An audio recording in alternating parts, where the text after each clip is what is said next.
femme qui semble ne pas croire à son bonheur, c'est la mère de Robert Paulille. C'était le président Bush, dit-elle. Elle vient aussi de voir son fils à la télévision, filmé dans la voiture qui le ramenait de Beyrouth à Damas. C'est la première image de Robert Paulille, libre, sa première interview. Cela semble à peine croyable, dit-il, mais la liberté, c'est quelque chose à quoi je n'ai presque pas pensé pendant ma captivité. Je pense qu'être libre aura un sens pour moi lorsque je sentirai que je peux aller aux toilettes le matin quand j'en ai envie, et quand j'en aurai envie aussi, décider d'aller ouvrir la porte du réfrigérateur. La mère de Robert Paulille a suivi toute cette journée à la télévision. Elle a trouvé son fils fatigué. Il a besoin qu'on s'occupe de lui, a-t-elle dit. Pour sa part, Robert Paulille a dédié ses premières heures de liberté à ses camarades de l'université américaine de Beyrouth, toujours otages. La première conférence de presse entre l'ambassadeur américain venu remercier la Syrie du rôle qu'elle a joué dans la libération du professeur Paulille et le ministre syrien des Affaires étrangères. Mais déjà, cet homme de 55 ans, libre après 39 mois de captivité, cède la place à un autre enjeu.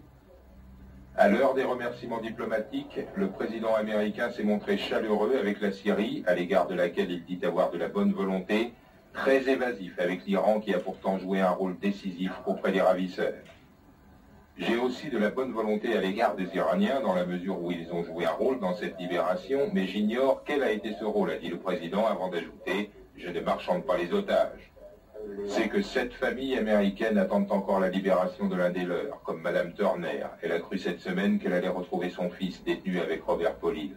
Elle attend désormais qu'à son tour, le président Bush l'appelle pour lui annoncer la bonne nouvelle. «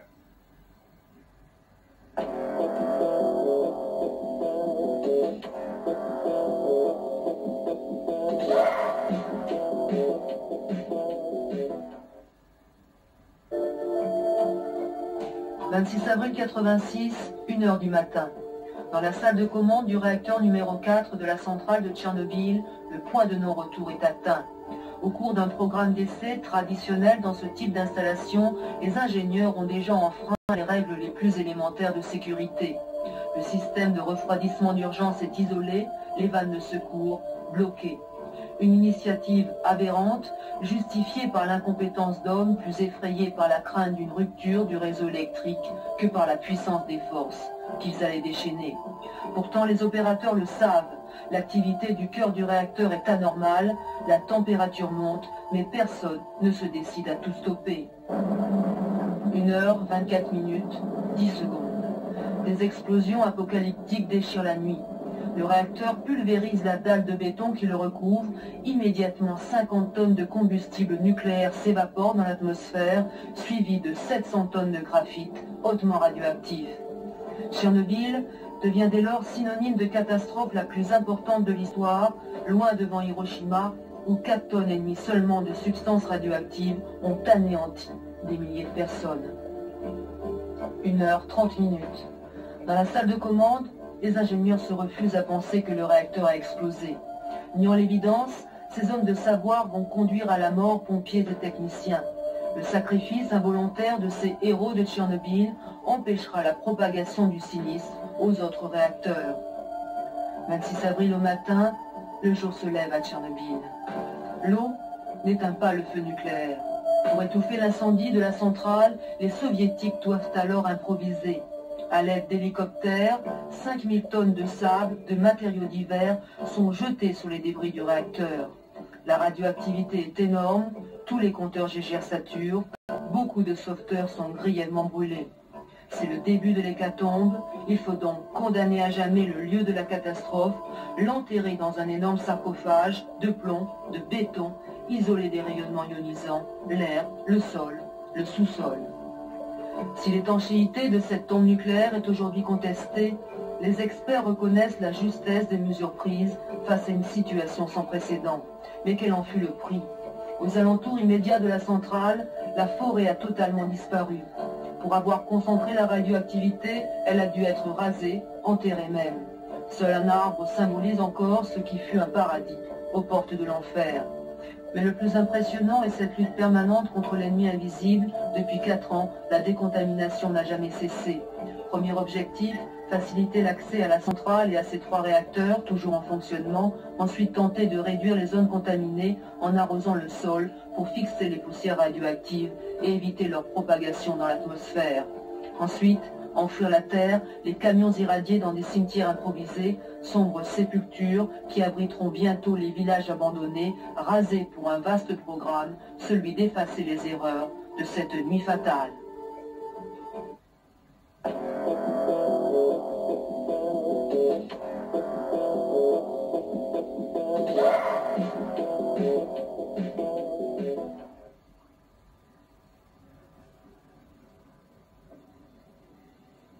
Le premier but de l'Archmi, mauvaise soirée qui commence pour le gardien Bodo Illner. Schütterl va marquer à la 40e minute 2-0 pour Karlsruhe sur le terrain de Cologne.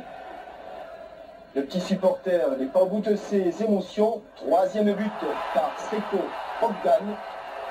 3-0 ou 0-3 plutôt. Et 0-4 sur un nouveau but de Rainer Schütterl. La dernière place n'inhibe pas forcément complètement. Exemple, le comportement de Mulhouse en première période. Il y aura des actions très chaudes, notamment ce centre de Sliskovic. Friou va remettre de la tête pour Ndiaye.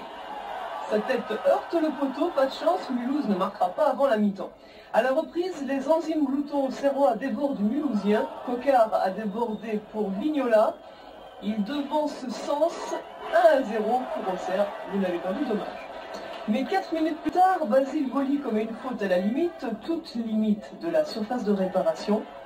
Maître Sliskovic au pupitre pour un chef-d'œuvre admiré.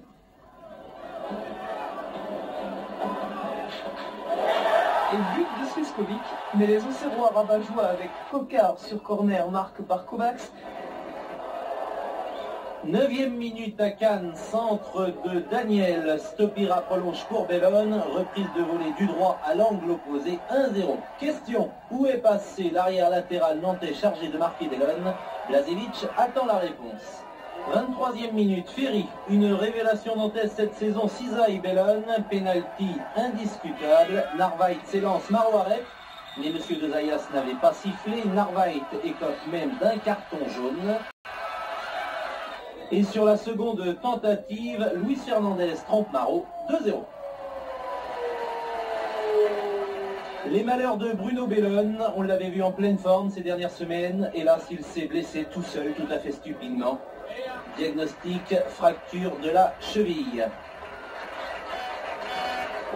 Seconde période, Nantes baladé refait surface. Bourruchiaga, Christophe Robert. De nouveau Bourruchiaga, 2-1, mais Nantes s'arrêtera là. Bienvenue sous le déluge lillois. Je parle du temps uniquement car le LOSC a brillé. Angloma réalise une performance en passant un essai, puis un deuxième sur le grand pont. Il fait le vide et tire dans l'angle fermé. La balle glisse sur les gants de Lama dans le but messin 1-0. Nous sommes dans la deuxième mi-temps. Un coup franc des 25 mètres, ça peut faire à Périlleux. Le mur dévie et trompe Lama encore 2-0.